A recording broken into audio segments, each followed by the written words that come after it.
നിങ്ങൾക്കേ സംശയരോഗം. എടി ഞാനല്ല, നീയാടി സംശയരോഗി. നിങ്ങൾക്കാ സംശയരോഗം. ദേ ഞാനൊന്ന് പുറത്തു പോവാ. ഞാൻ ഇവിടെ ഇല്ലെന്ന് കരുതി ഏതെങ്കിലും ഒരുത്തിയെ വിളിച്ച് കേറ്റിയ എന്റെ സ്വഭാവം അറിയാലോ. ഇതൊക്കെ പറഞ്ഞിട്ട് നീ എവിടെ പോന്നു? ഞാൻ എന്റെ ഒരു കക്ഷിയെ കാണാൻ പോവാ. പൊയ്ക്കോടി പൊക്കോ, നിനക്ക് എന്ത് വേണേലും ആവാല്ലോ. കക്ഷിയെ കാണാം, കക്ഷിയെ കൊണ്ടുവരാം. എന്നിട്ട് അവക്കോ എന്നെയാണെങ്കി ഭയങ്കര സംശയവും. ശല്യം ഒഴിഞ്ഞു.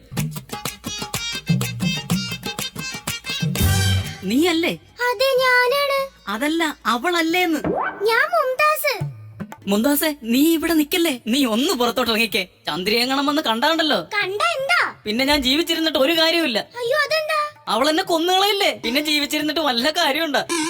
മരണേട്ടാ. അയ്യോ അല്ല രമണേട്ടാ. അയ്യോ പിടിവിട് പിടിവിട്. അയ്യോ അമ്മേ, ഞാൻ ചത്തേ, അവള് വന്നേ. നീ എവിടെങ്കിലും പോയി ഒളിക്ക്. ഞാൻ എവിടെ പോയി ഒളിക്കാനാ? എന്നാ ഒളിച്ചോടിയാലോ? അതല്ല, എവിടെങ്കിലും ഓടി ഒളിക്ക്. ഒരു കാര്യം ചെയ്, നീ അവിടെ കിടന്നോ കിടക്ക് പെണ്ണേ. എന്താ എന്താ? അല്ല കിടക്കുന്ന പെണ്ണെന്നോ പെണ്ണ് കിടക്കുന്നോ അങ്ങനെ ഏതാണ്ട് എന്തോ പറഞ്ഞില്ലേ? എന്തു പറഞ്ഞു? അതോ? ശരിയല്ലേ, ഞാൻ അങ്ങോട്ട് വിളിക്കാം. അല്ല, ഇതാര് ചന്ദ്രികയോ? എപ്പ വന്ന്? കുടിക്കാൻ ചായയോ കാപ്പിയോ? അല്ലെങ്കിൽ വേണ്ട, നാരങ്ങ വെള്ളം എടുക്കാം. എന്തോ കൊഴപ്പുണ്ടല്ലോ. എന്ത് നാരങ്ങ വെള്ളത്തിനോ? അതല്ല, ഞാൻ പോയ തക്കത്തിന് ഇയാൾ ആരെങ്കിലും വിളിച്ച് കേറ്റിയോ? സംശയം, വീണ്ടും സംശയം. നിങ്ങളിപ്പോ പുറത്തു പോണം. എന്തിന്? എന്റെ ഫോൺ ഒന്ന് റീചാർജ് ചെയ്യണം. അത് നീ ഇപ്പൊ പുറത്തു പോയിട്ട് വന്നല്ലേ ഉള്ളൂ. നിനക്ക് തന്നെ റീചാർജ് ചെയ്താ പോരായിരുന്നു. ഞാൻ പോന്നൊന്നുമില്ല. നിങ്ങൾക്ക് ഇപ്പൊ പുറത്തു പോവാൻ പറ്റുമോ ഇല്ലയോ? പോയാ? പോയി. ആര് പോയി? അല്ല, ഞാൻ എപ്പ പോയെന്ന് ചോദിച്ചാ പോരെ. പോകാം, ഇനി പോകാം. പിന്നൊരു കാര്യം, ഞാൻ പുറത്തു പോകുന്ന തക്കത്തിന് ആരെങ്കിലും ഫോൺ വിളിക്കുകയോ വിളിച്ചു വരുത്തുകയോ ചെയ്താൽ എന്റെ സ്വഭാവം മാറും. പറഞ്ഞില്ലെന്ന് വേണ്ട കേട്ടാ. നിങ്ങളുടെ ഈ സംശയം ഒരിക്കലും തീരില്ല മനുഷ്യ.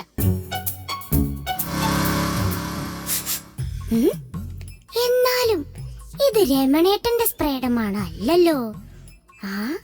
അവിടെ ഒന്ന് നോക്കിക്കളയാം. ഇവിടെയൊന്നും ആരുമില്ല. ഷോ പാവം രമണേട്ടനെ ഞാൻ വെറുതെ സംശയിച്ചു. കഷ്ടായി. അങ്ങേര് കാശ് എടുക്കാണ്ടാണോ പോയത്? പോയ പോലെ തിരിച്ചു വരുന്നുണ്ടല്ലോ. ചന്ദ്രികേ. അല്ല, ഇതാര് ഷാജഹാനോ? അല്ല, എന്താ കാര്യം? ചന്ദ്രികേ, എനിക്ക് ജീവിതം മടുത്തു. അയ്യോ, എനിക്ക് ജീവിതം മടുത്തിട്ടില്ല. നിങ്ങൾ ഇവിടെ കണ്ട എന്റെ ഭർത്താവ് എന്നെ തല്ലിക്കൊല്ലും. അങ്ങേർക്ക് എന്നെ ഒടുക്കത്തെ സംശയ. പക്ഷെ സംശയമില്ലാത്ത ഒരു കാര്യം ഞാൻ പറയാം. എന്റെ ഭാര്യ മുംതാസ്, അവള് ശരിയല്ല. വീട്ടിലേക്ക് വാ, ഞാൻ കാണിച്ചു തരാം. അയ്യോ, ഇത് രമണേട്ടനോ? എവിടെയെങ്കിലും ഒന്ന് കേറി ഒളിക്ക്. എവിടെ പോയി ഒളിക്കണം അത് പറ. അയ്യോ, നിങ്ങൾ അവിടെ കിടക്ക്. ഒറ്റയ്ക്കോ? അല്ല, നിങ്ങളുടെ അമ്മൂമ്മ വരും. അവിടെ കിടക്ക്. ബോറടിക്കോ? എന്നാലും ഞാൻ ഒറ്റയ്ക്ക് കിടക്കാം. ചന്ദ്രികേ. ഇതാരാ? രമണേട്ടനോ? എപ്പ വന്നു? കുടിക്കാൻ ചായയോ കാപ്പിയോ അതോ നാരങ്ങ വെള്ളം മതിയോ എന്ന് സ്വന്തം ചന്ദ്രിക. ഒരൊപ്പ് വിട്ട് സീല് പഠിച്ചിങ്ങി താടി. നിനക്കിതെന്താ പറ്റിയേ? സിറ്റുവേഷൻ സെയിം ആണല്ലോ. ഞാനില്ലാത്ത സമയത്ത് ഇവൾ ആരെങ്കിലും വിളിച്ചിവിടെ കേറ്റിയോ? നിന്നെ എനിക്ക് നല്ല സംശയമുണ്ട്. ഞാൻ എവിടേക്കെങ്കിലും ഇറങ്ങി പോവാ. ഇറങ്ങി പോടി. അല്ല പിന്നെ. അയ്യോ, എന്താ മനുഷ്യ? എന്റെ വീട്ടിൽ എനിക്കൊരു അയ്യോ വയ്ക്കാനും സ്വാതന്ത്ര്യമില്ലേ? നീ എന്താണ് ഇപ്പൊ നിന്റെ അമ്മയെ വിളിച്ചത്? എന്റെ അമ്മയല്ലാതെ പിന്നെ നാട്ടുകാരെ അമ്മയെ പോയി വിളിക്കാൻ പറ്റോ? ഇവൾ അകത്തോട്ടൊന്ന് പോയായിരുന്നെങ്കിൽ അവളെ ഇറക്കി വിടാമായിരുന്നു. ഇങ്ങനെ ഇവിടുന്ന് പുറത്തോട്ട് പോയിരുന്നെങ്കിൽ ഷാജഹാൻ ഇവിടുന്ന് രക്ഷപ്പെടുത്തായിരുന്നു.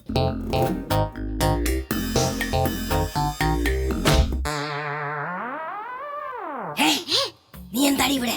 നിങ്ങൾ എന്താണ് ഇവിടെ? തൽക്കാലം നമുക്ക് ഇവിടെ നിന്ന് രക്ഷപ്പെടാം. എഴുന്നേറ്റോ. Hello Ramanan, good morning. അല്ല, മുംതാസ് എപ്പ പോയി? അല്ല, വന്നു.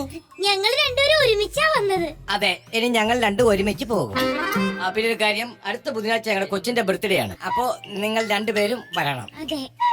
പിന്നെ ഒരു കാര്യം, നിങ്ങൾ ഭാര്യയും ഭർത്താവും ഇങ്ങനെ സംശയിച്ച് വഴക്കുണ്ടാക്കി ജീവിക്കരുത്. കുടുംബ ജീവിതത്തിൽ പരസ്പരം ഒരു ധാരണ വേണം. ഞങ്ങളെ കണ്ടുപിടിക്കൂ.